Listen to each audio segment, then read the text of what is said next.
They say the bush baby only appears to those walking alone at midnight, and once you hear its cry, it is already too late. In many villages across Africa, elders warn travelers about strange sounds in the forest at night, sounds that resemble a crying infant, soft, desperate cries that echo through the trees. Most people believe it is simply an animal, but the old people shake their heads when they hear that, because they know the truth. They say the sound does not belong to a child. It belongs to something watching from the darkness, something small, something fast, something that lives high in the trees and waits patiently for lonely travelers. They call it the bush baby. Some say it is a spirit.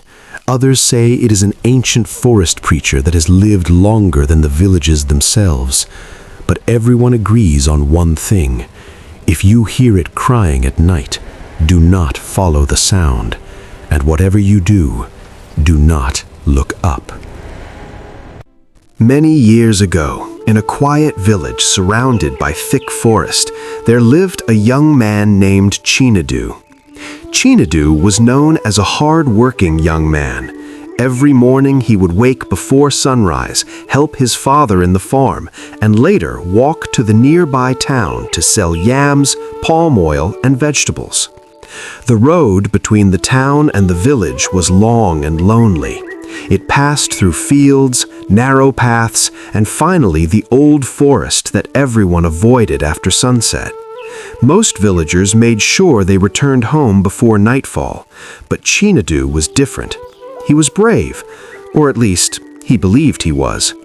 The elders often warned him, "Never cross the forest at night," one old man once told him while sitting beside the village fire.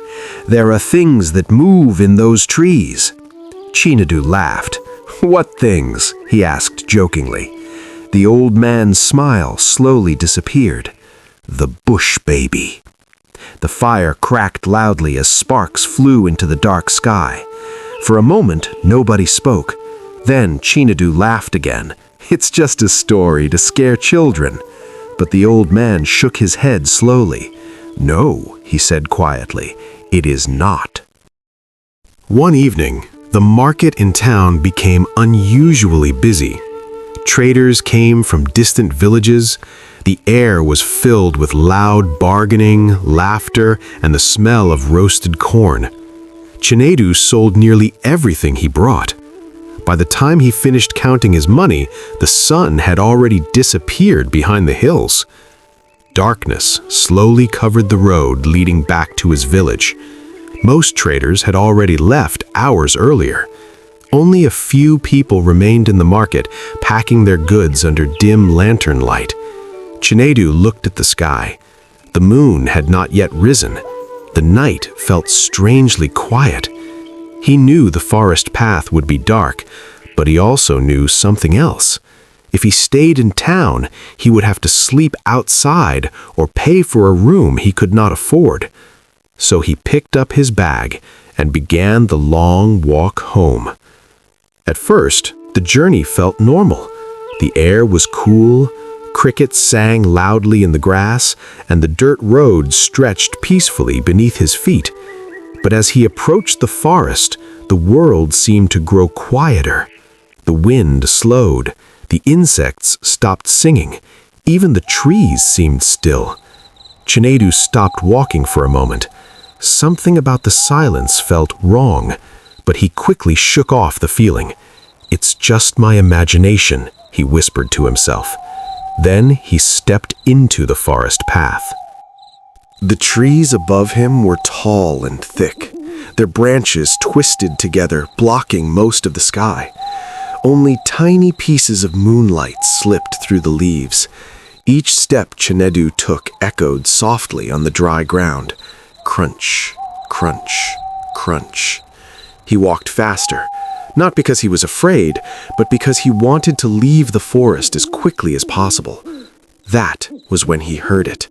A faint sound, soft, weak, almost like someone crying. Chinedu stopped walking. He listened carefully. The sound came again, a small, trembling cry, like a baby. His heart began to beat faster. Who would leave a baby in the forest, he wondered aloud. The cry echoed again, this time louder and closer. Chinedu turned slowly toward the trees. The sound was coming from somewhere above him, high in the darkness, hidden among the branches. He stared upward, but he could see nothing, only shadows. Then suddenly, the crying stopped. The forest became completely silent. For a long moment, Chinedu stood frozen. Then he laughed nervously. "It's probably just a bird," he said to himself.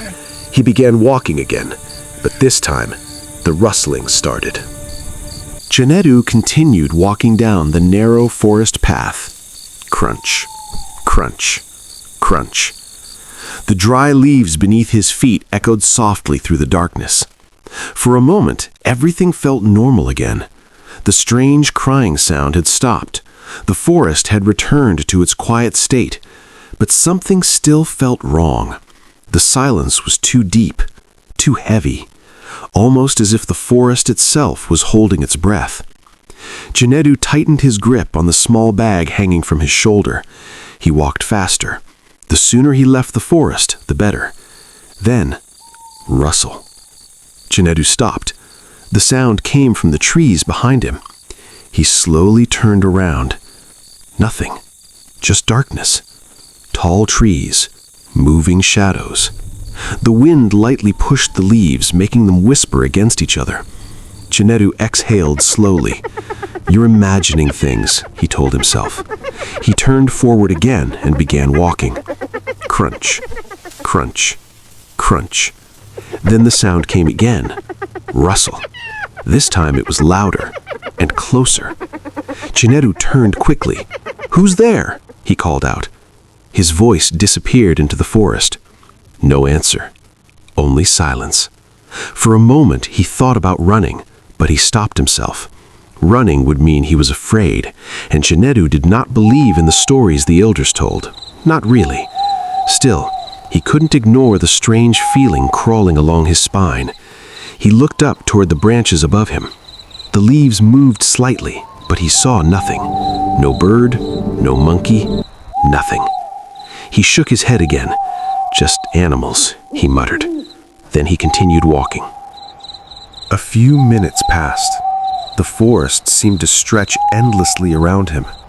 The path twisted between thick trees and hanging vines. The moon finally began rising behind the branches, but the light barely touched the ground. Chinedu felt his heartbeat slowly returning to normal. Maybe it really had been nothing. Maybe the crying sound had just been some strange night animal. He almost laughed at himself for feeling uneasy. But then, the crying returned. Soft, weak, exactly like a baby. Ugh. Chinedu froze. The sound came from somewhere ahead of him this time. He looked around quickly. "Hello?" he called cautiously. The cry came again, longer now, sad, desperate. Chinedu frowned. "This doesn't make sense," he whispered. "Who would leave a baby in the forest at this hour?" The cry sounded real, too real. He stepped slowly off the path and moved closer to the trees. "Hello?" he called again. "Is someone there?" The crying stopped. Suddenly, completely. Chinedu waited. The silence returned again, but this silence felt different, heavier, as if something was listening, watching. He slowly backed away from the trees and returned to the path. "I shouldn't get involved," he said quietly. "Maybe the parents are nearby." But deep inside, something told him the explanation was not that simple. He had barely taken 10 more steps when the rustling began again. Only now, it wasn't behind him. It was above him. Branches moved, leaves shook. Something was jumping from tree to tree. Chinedu's head slowly tilted upward. The movement followed him, right above the path. Rustle, jump, rustle, jump. Whatever it was keeping pace with him. A cold feeling spread through his chest. "Who's there?" he shouted. This time, his voice sounded louder, more desperate. The forest answered with silence. Then, the crying came again, but now it was directly above him. "Wah!" Chinedu stepped backward. The sound was no longer weak. It was sharper, almost mocking. His mind suddenly remembered something the old man had said near the village fire. If you hear a baby crying in the forest, do not follow the sound, and whatever you do, do not look up. Chinedu swallowed. Slowly, his eyes lifted toward the branches above. At first, he saw nothing, only dark leaves swaying gently. Then the branches moved again. A shadow jumped, quick, light, too fast for him to see clearly. Chinedu's heart began pounding harder. "Just a monkey," he whispered. "It has to be." But deep down, he knew monkeys did not cry like human babies. He started walking again, faster now, almost a jog. The rustling followed. Jump, rustle, jump. Whatever was in the trees was still moving above him, still watching him, still keeping pace with him. The crying sound came again, louder now, much louder. "Wah!" Chinedu stopped suddenly. The sound was no longer sad. Now it sounded angry. The branches above him shook violently. Leaves rained down to the ground. Something was moving quickly through the trees, circling him, jumping from one branch to another, faster and faster. Chinedu spun around. His eyes searched the darkness desperately. "What do you want?" he shouted. The crying stopped again. Silence. Total silence. Then, two tiny lights appeared in the branches. Chinedu froze. They were small, round, and glowing faintly in the darkness. Eyes, watching him, not blinking, not moving, just staring. High in the tree, Chinedu felt the blood drain from his face. The creature slowly tilted its head. The glowing eyes narrowed slightly. Then it made a sound. Not a cry this time, but something worse. A strange chattering noise, almost like laughter. Chinedu took a step back. The creature jumped. In one quick movement, it leaped to another branch. The glowing eyes disappeared, then appeared again, closer now, much closer. Chinedu's breathing became heavy. His mind screamed one word, "Run." But before he could move, the creature let out another cry. Only now, it no longer sounded like a baby. Now, it sounded like something pretending to be one. Something that had learned the sound and was enjoying the fear it caused. High above him, hidden in the leaves, the bush baby watched, and it had finally found a traveler walking alone at midnight.